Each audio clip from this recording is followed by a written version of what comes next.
चलिए अगला इस क्वेश्चन को देखते हैं। सुपर एनेमल तारों का गेज द्वारा मापा जाता है। वायर गेज द्वारा तार गेज। सुपर एनुअल तारों का गेज द्वारा मापा जाता है। पतले तारों का गेज स्क्रू गेज से मापा जाता है। लकड़ी की वस्तुओं में छिद्र करने के लिए हस्त ड्रिल का उपयोग करते हैं। इस्पात रूल का प्रयोग मार्किंग कार्य में लंबाई मापने हेतु किया जाता है। तारों के रोधन को समांतर डैश द्वारा हटाया जाता है। वायर स्ट्रिपर तार स्ट्रिपर तारों के रोधन को समांतर तार स्ट्रिपर द्वारा हटाया जाता है।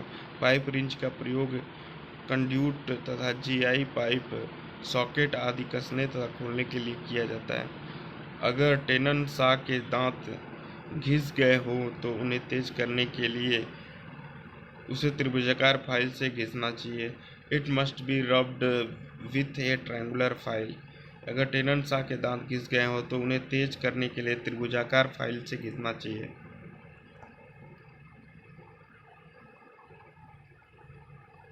लोहे की चादर को सीधा करने के लिए डैश का प्रयोग किया जाता है। मैलेट का प्रयोग किया जाता है। मैलेट लोहे की चादर को सीधा करने के लिए मैलेट का प्रयोग किया जाता है। आरी इसका उपयोग लोहे व अन्य धातुओं को चादरों को पाइपों तथा नट बोल्टों आदि को काटने के लिए किया जाता है।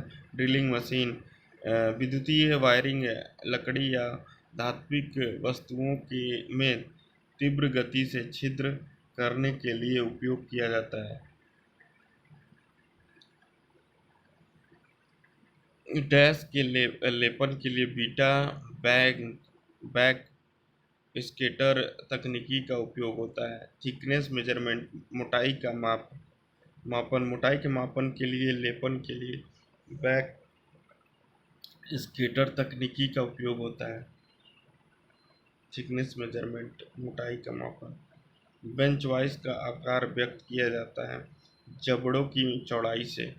बेंच वाइज का आकार जबड़े की चौड़ाई से व्यक्त किया जाता है। यह जॉब को मजबूती से पकड़ने वाला औजार है। विद्युत कार्य के लिए 10 सेंटीमीटर जबड़े वाली बेंच वाइज का प्रयोग होता है। डिवाइस का आकार व्यक्त किया जाता है। डिवाइस का आकार चूल तथा बिंदु के बीच की दूरी से व्यक्त किया जाता है। चूल एवं बिंदु के बीच की दूरी से बंद किया जाता है। समांतर ब्लॉक्स का उपयोग किया जाता है। समांतर ब्लॉक्स का उपयोग किया जाता है।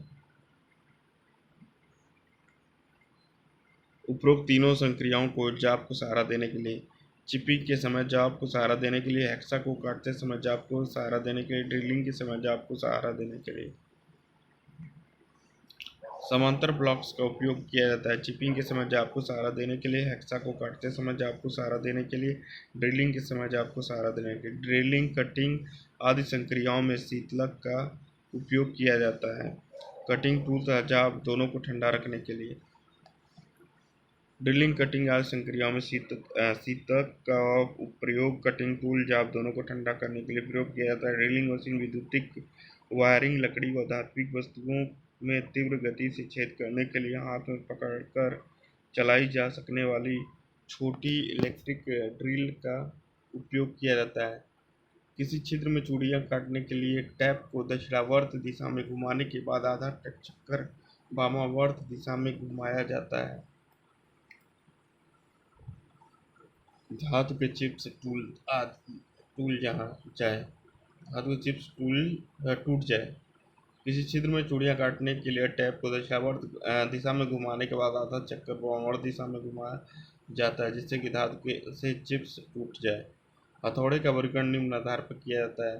पिन के आकार और तौल के आधार पर हथौड़े का वर्गीकरण पिन के आकार और तौल के आधार पर किया जाता है। इसका उपयोग कील ठोकने गिट्टी व रावल प्लग ठोकने चीजल के साथ दीवार आदि में छिद्र करने एवं लकड़ी पर फार्मर चीजल के साथ कार्य करने के लिए किया जाता है। हेक्सा ब्लेड की लंबाई नापी जाती है।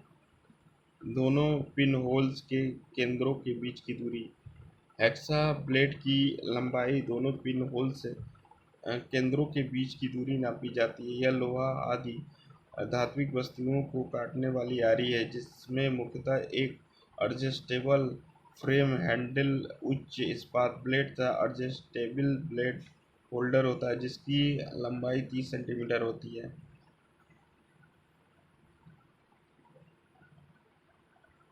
फाइल की लंबाई नापी जाती है पॉइंट से हिल तक। फाइल की लंबाई पॉइंट से हिल तक नापी जाती है। सामान्यतः फाइल की लंबाई 10, 15, 20, 25, 30, 35 सेंटीमीटर तक होती है। चीजल के निर्माण में प्रयुक्त धातु है हाई कार्बन स्टील।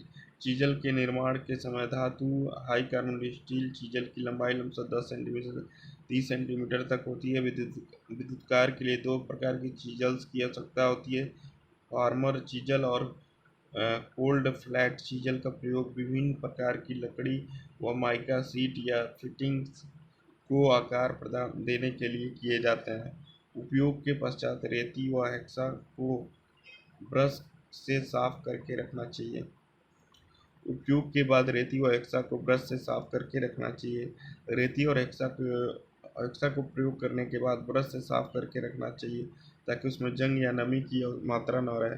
रेती को कभी भी जल से नहीं धोना चाहिए तथा हेक्सा को सीधे फ्रेम टाइट कसना चाहिए जिससे ग्रीस लगाकर रखना चाहिए जिससे जंग न लगे। बरसात के दिनों में औजारों को जंग से बचाने के लिए उन पर मोबिल ऑयल या ग्रीस का महीन लेप कर देना चाहिए।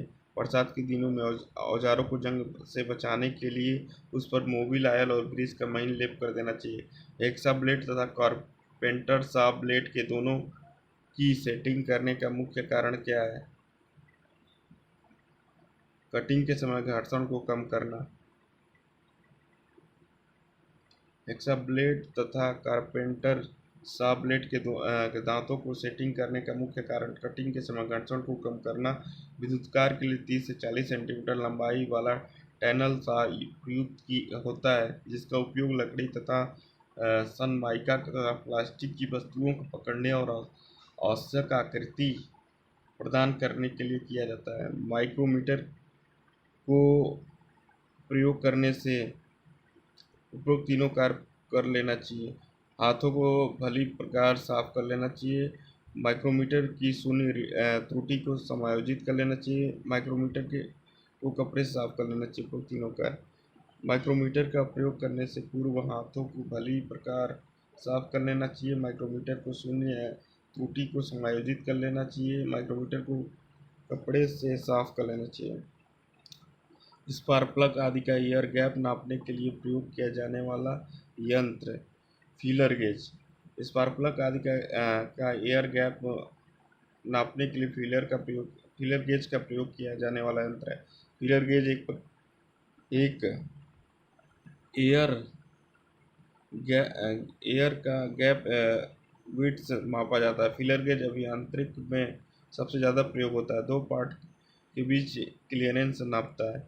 छोटे तार और केबल्स को जब वे टर्मिनल के बहुत समीप होते हैं काटने के लिए जिस टूल का प्रयोग किया जाता है वह कहलाता है तिरछा काट प्लायर।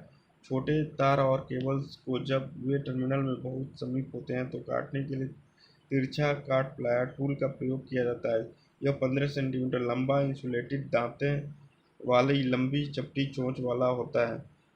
सर्किट से सुंडाकार शैंक बर्मा के अपनयन निकालने के लिए आप कौन से औजार का प्रयोग करेंगे? ड्रिफ्ट का। सर्किट के सुंडाकार शैंक बर्मा के अपनयन निकालने के लिए ड्रिफ्ट औजार का प्रयोग करेंगे। ड्रिफ्ट औजार एक हस्त चालित औजार है जैसे पाना, रिंचें, स्पैनर आदि।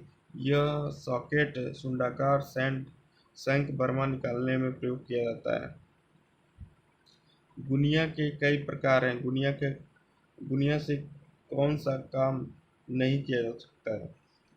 पृष्ठ की सपाट की जांच। गुनिया से कई प्रयोग हैं। गुनिया से पृष्ठ की सपाट की जांच नहीं की जा सकती है। गुनिया विद्युत कार्य के लिए 15 सेंटीमीटर ब्लेड वाला गुनिया प्रयुक्त होता है जिसका उपयोग वैद्युतिक वाफ्टिंग आदि में संपूर्ण की परख करने के लिए किया जाता है। एक धातु पर दूसरी धातु के निक्षेपण की प्रक्रिया को किस रूप में जाना जाता है? विद्युत लेपन। लवणों के घोलों में डीसी प्रवाहित करने पर धातुओं के उनके लोड़ों से पृथक किया जाता है। लोड से पृथक की गई धातु को किस अन्य धातु पर पतली परतों में चढ़ाया जाता है। इस प्रक्रिया को विद्युत लेपन इलेक्ट्रोप्लेटिंग कहा जाता है। गीजर में भीतर कंटेनर व बाहरी केसिंग के बीच में ग्लास बुल क्यों लगाया जाता है? ऊष्मा हानि घटाने के लिए। ऊष्मा हानि को घटाने के लिए गीजर में भीतर कंटेनर व बाहरी केसिंग के बीच में ग्लास बुल लगाया जाता है।